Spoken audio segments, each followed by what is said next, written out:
बदलते वक्त के साथ बदलना ही प्रगति है। पॉलिटिक्स में भी इमेज साफ सुथरा रखना पड़ता है, बुझली? প্রসেনজিৎ চ্যাটার্জি এই নামটা হয়তো ভারতবর্ষে যারা সিনেমা প্রেমী মানুষজন রয়েছে বা যারা সিনেমা দেখা পছন্দ করেন, বিশেষ করে বাংলা সিনেমার ব্যাপারে যারা জানেন বা কলকাতাকে যারা পছন্দ করেন, পশ্চিমবঙ্গে যারা ঘুরতে আসেন, কলকাতাকে পছন্দ করেন, তো সেখানে প্রসেনজিৎ চ্যাটার্জি এই নামটা শোনেননি এরকম হয়তো কেউ নেই। বিগত 40 বছর ধরে যিনি বাংলা ইন্ডাস্ট্রিকে বাঁচিয়ে রেখেছেন, তিনি শুধু একা নন, সাথে আরো অনেকে রয়েছেন। তবে কেন বলা হয় যে প্রসেনজিৎ চ্যাটার্জি বাংলা সিনেমাকে বাঁচিয়ে রেখেছে, তার কারণ হচ্ছে হ্যাঁ, একটা সময় ছিল যখন বাংলা ফিল্ম ইন্ডাস্ট্রিতে খুব ক্রাইসিস, তখন নায়ক বলতে সেরকম কেউ নেই। সেই সময় প্রসেনজিৎ চ্যাটার্জি একা নিজের কাঁধে করে বাংলা ইন্ডাস্ট্রিকে অনেকটা টেনে নিয়ে গেছে।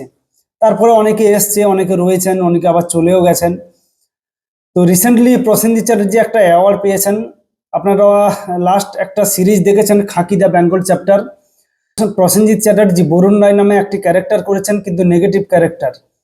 তো সেই ক্যারেক্টার করে তিনি কিন্তু খুব প্রশংসা পেয়েছেন, এবং তিনি প্রশংসা শুধু যে পশ্চিমবঙ্গে বা বাংলায় যারা রয়েছেন তারা নয়, ভারতবর্ষের প্রত্যেকটি চলচ্চিত্র শহর যেগুলো রয়েছে বা যারা অভিনেতা অভিনেত্রীরা রয়েছেন, অনেকেই তাকে শুভেচ্ছা জানিয়েছেন এই ক্যারেক্টারের জন্য। কেননা এই ক্যারেক্টারের জন্য তিনি কিন্তু প্রচুর নাম করেছেন এবং প্রচুর প্রশংসাও পেয়েছেন। শুধু বলিউড নয়, সারা ভারতবর্ষে তিনি নাম কুড়িয়েছেন।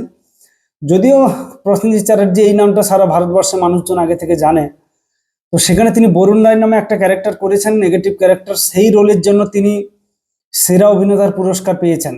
যারা পুরস্কারটা দিয়েছেন IMW বাচ, যারা হচ্ছে ডিজিটাল মিডিয়া, তো তারাই এই অ্যাওয়ার্ডটা দিয়েছেন। মূলত কাদেরকে এই অ্যাওয়ার্ডটা দেওয়া হয়?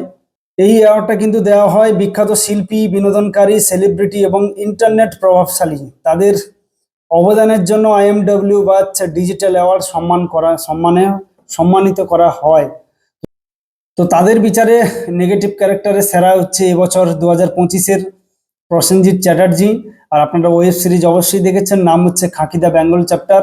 সেখানে কিন্তু আরো অনেকে রয়েছে, জিৎ রয়েছে বাংলা থেকে, শুভাশিস মুখার্জি রয়েছে এবং আরো অনেকে রয়েছে। তো সেখানে প্রসেনজিৎ চ্যাটার্জি যে রোলটা করেছে নেগেটিভ ক্যারেক্টার, তো সেই রোলের জন্য তিনি কিন্তু সেরা অভিনেতার পুরস্কার পেয়েছেন। তো যারা প্রসেনজিৎ চ্যাটার্জির ভক্তরা রয়েছে, যারা ফ্যান রয়েছে বা যারা বাংলা সিনেমাকে ভালোবাসে, তারা এই খবর শুনে রীতিমতো খুব আনন্দ পেয়েছে। এবং আমরাও খবরটা শোনার পর খুব খুশি যে বুম্বাদা এরকম কাজ প্রথমবার করেছেন। যদিও নেগেটিভ ক্যারেক্টার এর আগে তিনি বহুবার করেছেন, তো ওয়েব সিরিজে নেগেটিভ ক্যারেক্টার এই হচ্ছে প্রথম, এবং সেই চ্যালেঞ্জে তিনি কিন্তু সেরা হয়েছেন। সেটা কিন্তু তিনি আবার দেখিয়েও দিয়েছেন। যাই হোক, সবাই ভালো থাকবেন, সুস্থ থাকবেন। আমরা যারা প্রসেনজিৎ চ্যাটার্জির ফ্যান রয়েছি, যারা ভক্ত বলতে পারেন, তারা সবসময় প্রার্থনা করি আমরা যে বুম্বাদা যা কাজ করেছেন এবং করছেন এবং আগামীতে যা কাজ করবেন, যেন খুব সাকসেস পান তিনি।